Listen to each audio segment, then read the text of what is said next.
So, what do Java variables and your school bag have in common? Well, they both store stuff, but Java variables don't give you back pain.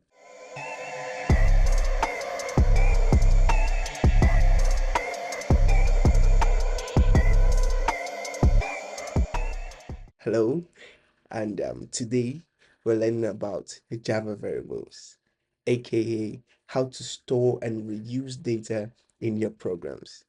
Now, if you've ever saved someone's number, you already get the idea. So it's somehow stressful, but how does Java do this? Let's go. So, what is a variable? Now, a variable can be seen, or a variable is like a container in Java that stores a value, a number, a word, true or false, which is known as booleans, and whatever you need. You give it a name, and Java remembers that info for you while the program is running. Okay, so example is the code below. Now you have int age equals to 20. Now string name equals to GT. Okay, so those are just dummy text. Now you could have int age equals to 22 and int name equal to your name right there. So what does this mean? Well, we'll find out in the next slide, known as basic data types. So here are some common you variable types you see or you use. Well, the first one is int. Int has to do with integers or known as whole numbers, e.g. 5 or 2025. It's a whole number. Now, we could use this like the previous slide, declaring age or the score of a student in a school.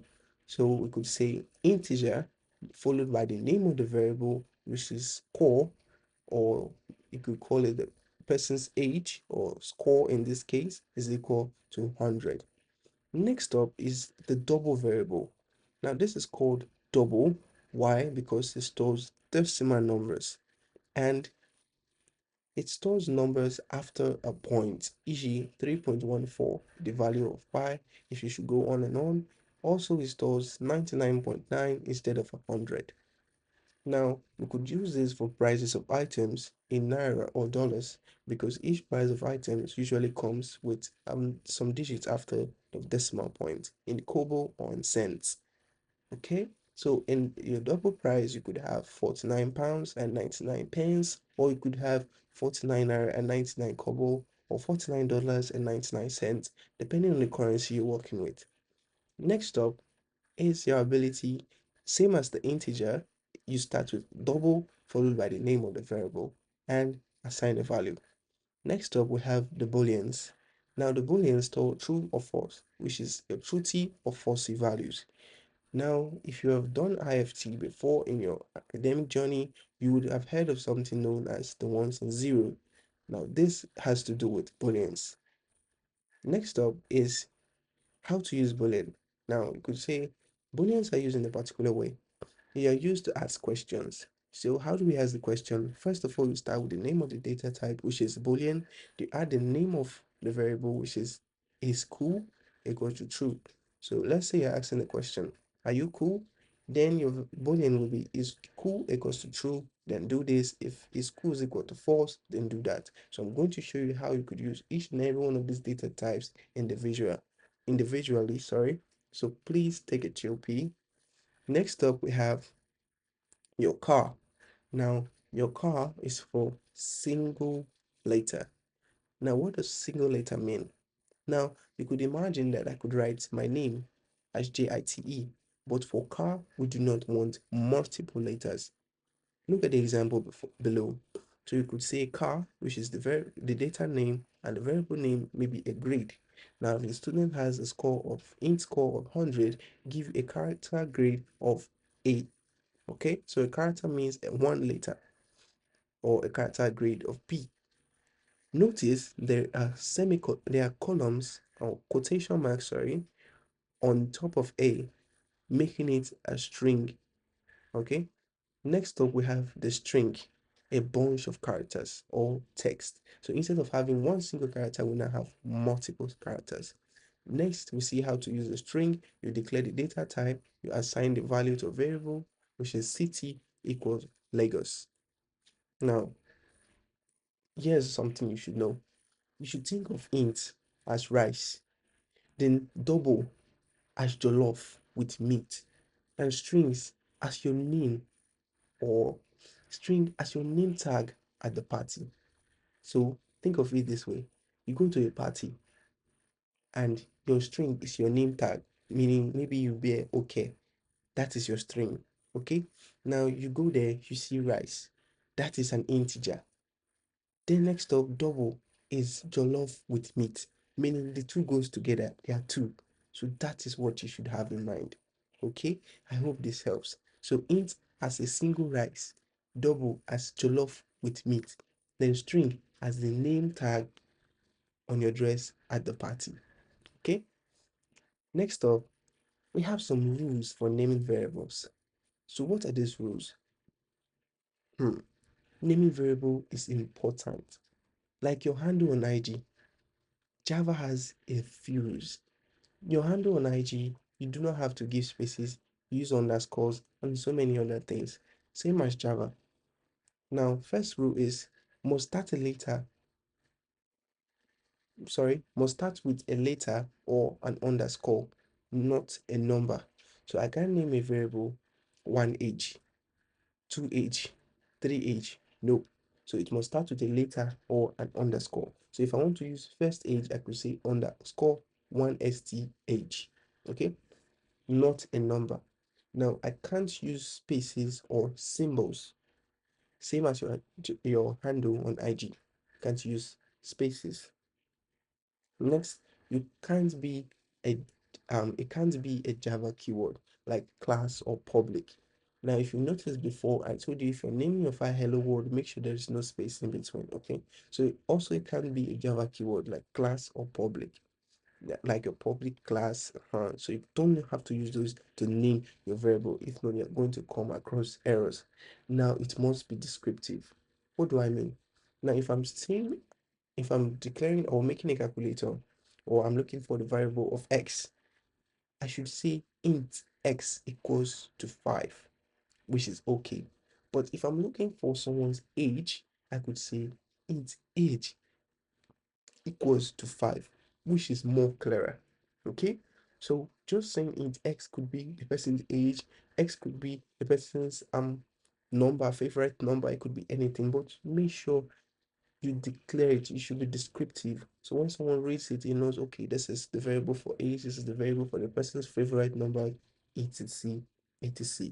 So let's have a quick practice. Okay, so back in our IntelliJ, let's have one practice. So we just take this hello world from here. Let's go with the int keyword.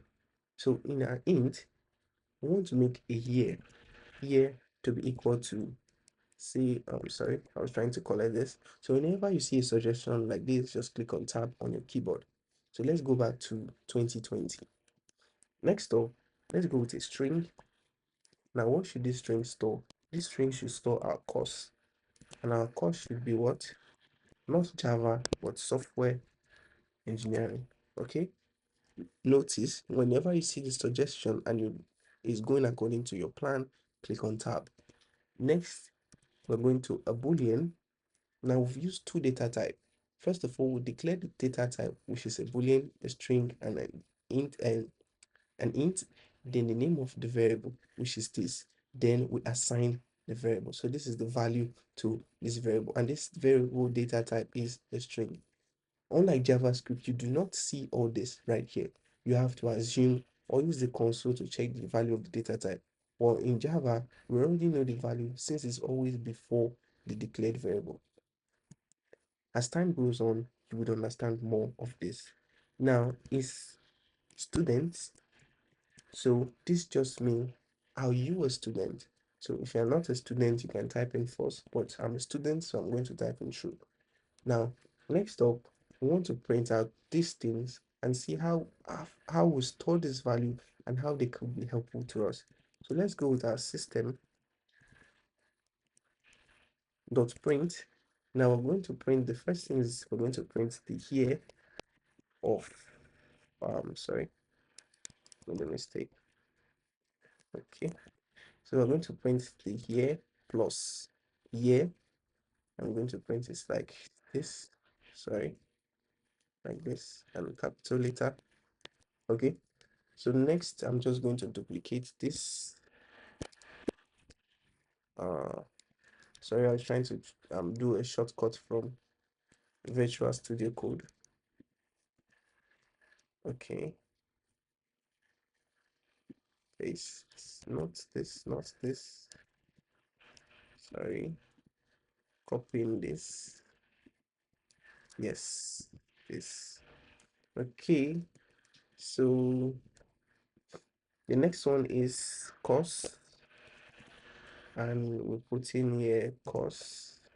So if you notice, using an ID is really helpful. Immediately this variable is called, it turns from a dark gray to a light gray. So when it's a dark gray, if you click on this, this here it says remove local variable is student, meaning this variable has been declared but has not been called. But if you look at this now, move declaration of course closer to usages. So it has already been declared, that's why it's saying usages. Okay, so once you declare and you use it, it becomes white green or light gray. But once it's not yet used, it's dark gray. So you easily know and get rid of variables you declared and you did not use, so you have lesser bugs in your code. Now if I use students now and I come here and put a student, you see automatically it has been declared and used, so it's no longer gray. So now we can print this out to our console and you get the following line of code. Year is 2020, course is software engineering, is he a student? True. Okay, so try typing this out and running it. Then you see the output printed line by line, and boom, you just use variable in Java like a pro. Okay, and that's it for Java variable. You now know how to store numbers, names, and even vibes. Next up, we'll break down Java data types in full. What makes int different from float, double, char, and so on. Like this video, sub to the channel, and drop your own variable below. Like string, crush equals ada. Don't be shy. Catch you next time.